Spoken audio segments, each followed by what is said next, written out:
Okay, we're going to look today at using double and half angle trig formulas. Similar to the sum and difference formulas, if we can just get the formula down and see what we need or don't need, and that kind of tells us what to do. We're given a situation here. We're given sine x is negative root 5 over 3. That's a square root 5 over 3. And cosine x is less than 0. Now the important piece of that is it tells me where I'm located. So if sine's negative and cosine's negative, that means I must be in quadrant 3 for that piece. So part A, let's do part A and part B. Find cosine of 2x. The first thing I want to do is write down my formula for cosine of 2x. And when you look at the formulas you have for the cosine of 2x, there's actually 3 of them. And we'll look at a couple of them here through this. I'm going to look at 1 minus 2 sine squared x. I'm going to use that formula for identifying my cosine 2x in this case. Now the reason I'm going to use that formula, simply because I was given the sign. All right, so that means I can just substitute directly in. I'm good to go. I don't have any extra work to do. Okay? So when I write this out, 1 minus 2, let's see, sine of x is negative root 5 over 3 squared. And I've got everything in, I just need to simplify it out. 1 minus 2 times, let's see, that would be a positive 5/9. Since we're squaring a negative. 1 minus 10/9. And so then that would be negative 1/9. There's my value for the cosine of 2x given our situation here. Sine of 2x. I'm still going to start out the same way in that I want to write down my formula for it. So the sine of 2x would be 2 cosine x sine x. Now sometimes you see it written 2 cosine x sine x like I've got. Other times you see it written 2 sine x cosine x. It doesn't matter because we're just multiplying there.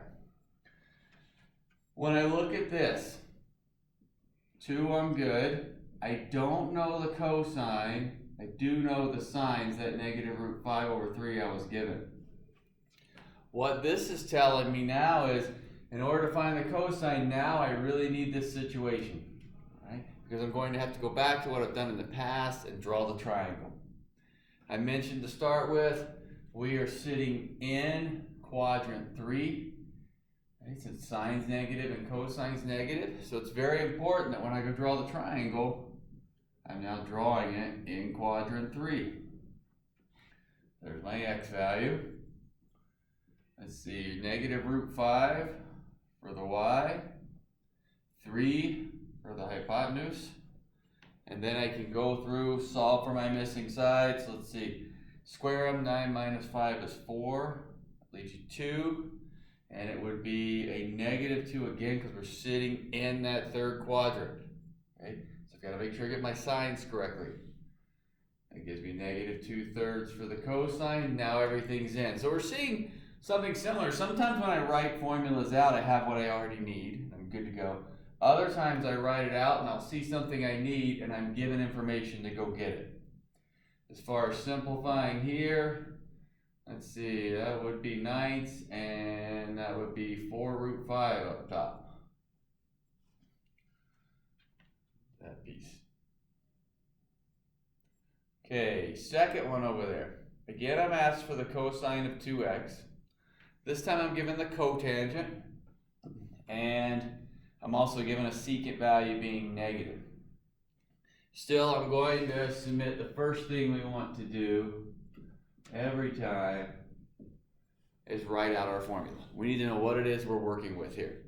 So cosine of 2x, before I use this one, 1 minus 2 sine squared, and I could use this one again if I wanted. I'm just going to pick a different one. Any of the 3 that you have will give you the same answer.